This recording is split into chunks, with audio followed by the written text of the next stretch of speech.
parents anymore, oh my goodness, I mean, they want them to make all A's, and then they want them to make the team, and then they want them to do community service, and then they want them to, be popular and have friends. I counsel a lot of kids. I talk to a lot of young people, and for all the adults and parents watching, kids are overwhelmed. I mean, they're overwhelmed. I mean, not only are they having to do good things at school, but the average child's in 3 to 4 after-school activities. I mean, they're playing an instrument, and then they're at dance, and then they're on a sport, and then we want them to clean their room and be really neat all the time. And then we want them to, we want so much of them.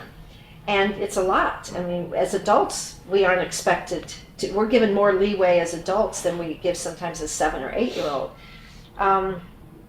I think, there's 5 basic things with a kid. One is, there would be 5 things maybe you would want for your child. And 1 is a personality, the child with a great personality. And 2 is the smart kid. We'd love to have our kids be smart. And then talent. It would be great if they had some talent. And 4, athletics. It would be great if they were athletic. And then number 5, we want them to be kind and generous and sweet and compassionate, good people. And generally, like if there were those 5 for you, Dan, intelligence, personality, talent, athletics, and kind. If you could only have 1 of those for your child, which one would you pick? That's a really good question.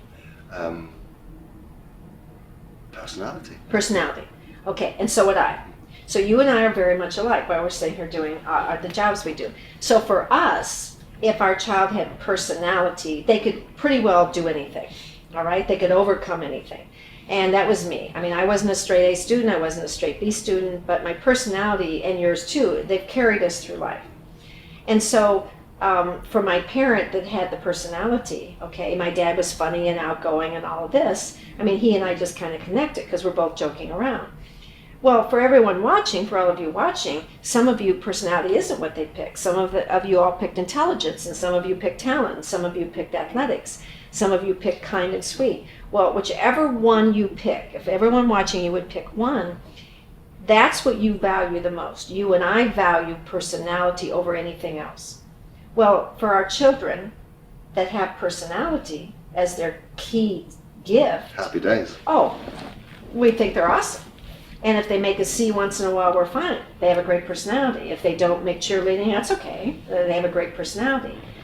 So whatever it is everyone picks, for the kids that have that, if you picked intelligent, the kids that are making straight A's, whatever you're picking. But for the children that don't have that, if I were to have a child that was shy or didn't want to meet as many people, then for them, we see them as there's something wrong.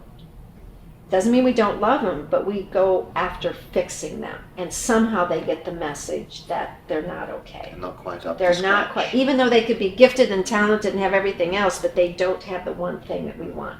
So one of the things on this I would tell parents is, your child may not have the gift that you value the most. It doesn't mean they're not okay. And kids can't be great at everything. If they have great personality, they may make some B's and C's. If they're highly intellectual, they may not be, quote, as popular as you would want with tons of friends. So we need to focus on what they're doing well and give them a break once in a while. Just give them a break.